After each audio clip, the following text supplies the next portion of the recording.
Well, good evening, Americans and Patriots. How you doing? All right, so the situation here in New York State with the strike among COs, correction officers, and trust me, a strike in New York is very rare since the tail was enacted in the 70s. The last time I remember anything remotely close like this was the transit workers' strike. I want to say about a dozen years ago. And that only lasted not even a day. Anyway, this is what Governor Hochul now says. Remember what Governor Hochul said yesterday. She says, go back to work and do your damn jobs. Well, since the takeover of 3 prisons and the National Guard and OSI, Office of Special Investigation, told her we're not going in there because it's too dangerous. This is what Governor Hochul says now. Since the walls are caving in her and everyone's calling out, including her own dopey party that voted for most of this stuff years ago. She says, I gave the executive order to authorize the National Guard to be deployed to help us ensure the safety and security of New York State correctional facilities. This order provides authority for additional overtime compensation for correction officers and other staff who are reporting for duty and actively working to secure our facilities. In addition to this EO, the department will take the following steps. Provisions of the Holt legislation permit temporary suspension of specific elements under Holt under exceptional circumstances, whereas these circumstances create a significant and unreasonable risk to safety and security incarcerated persons and the staff. Okay, what that means is don't hold your breath. They may temporarily suspend it once they get you back in there. I would expect them to overturn that right away. According to we're suspending elements of Holt that cannot safely be operationalized under the prison's statewide emergency until we can safely operate the prisons again safely. Yeah. As I said, once they get what they want, they'll go back to the old Holt legislation. This is not good enough. Immediately rescind the 70-30 memorandum dated February 10th concerning the security staff, meaning that the 70% is not the new 100%. 70% is no longer acceptable under the state, and they're going to try to fill the jails properly staffed. Now, don't forget, under the current budget, Hochul still has the authority to close 3 prisons.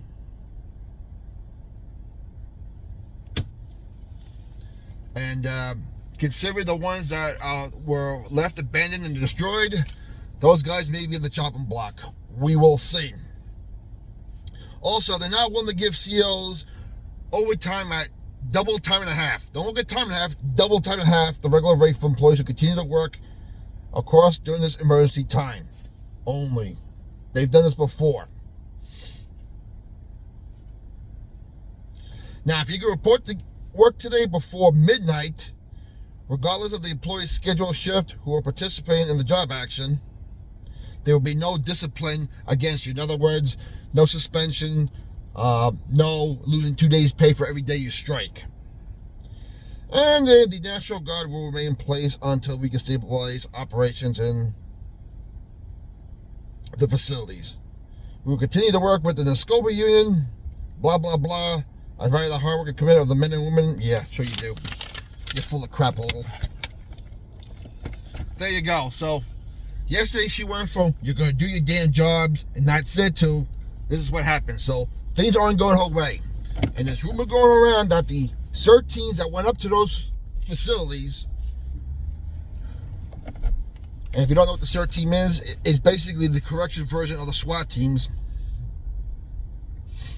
They said that once they got in there, they realized what they were dealing with, and they wanted to get out, they locked them in there.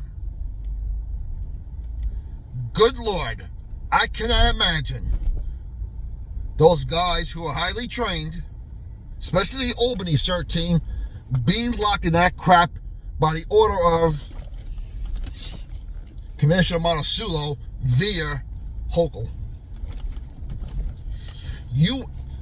Employee morale is already at a terrible position. This will make it worse.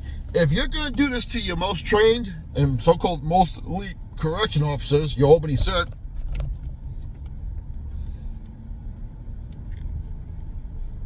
Don't expect people to go out of their way to get additional training and do this job for the same pay as regular officers. This is what happens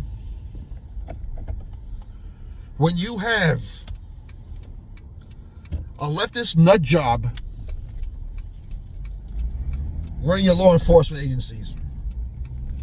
People who cater to criminals in the miscreants of society, this is what happens. The only problem is she's not doing harm to the miscreants that are her voting base, because how many inmates right now are getting assaulted and beat up by other inmates?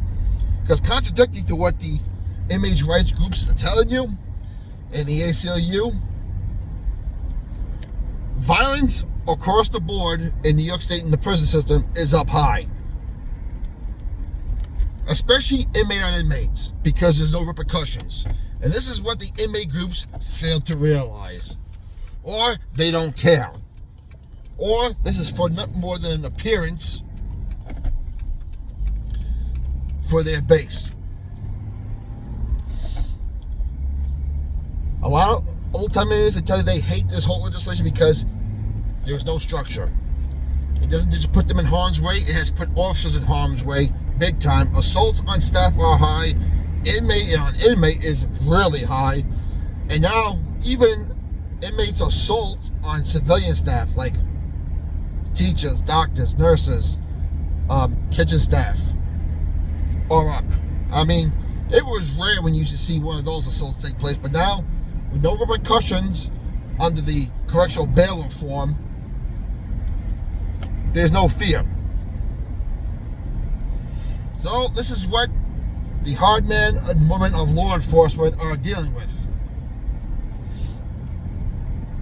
Now today, I know the community has supported the officers in blue big time. On the picket line, they have gotten several donations of firewood to keep the fires burning, because of course we've been in the coldest week of the year so far as they're outside picketing.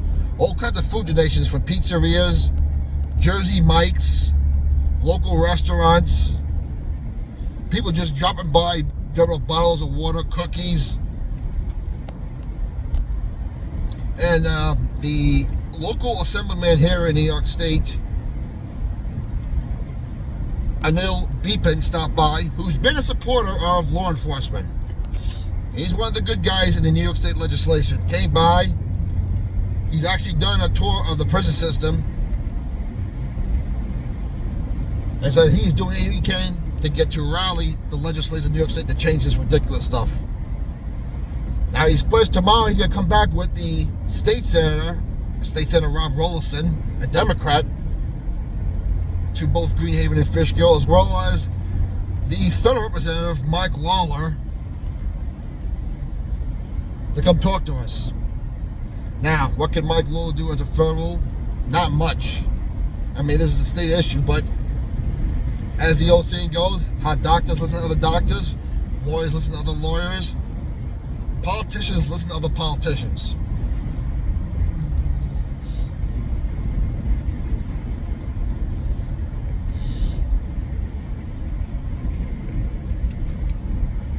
So this is the latest as Hochul tries to look tough, but right now, among all the other stuff that's surrounded her, including, which my co-workers reminded me, the lawsuits of the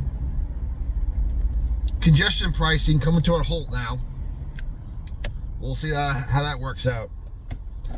I've said it many times. There's no way Hochul's going to finish her term. She's going to resign. Shame. Probably more shame than Cuomo. But I tell you right now, if this was a straw that broke the camel's back, a civil service union going on strike, I can honestly tell you, I never saw that one coming. Nor did I even think of it. Unless you are a prophet of Jesus Christ, there is no way you could have saw this one coming. No one did.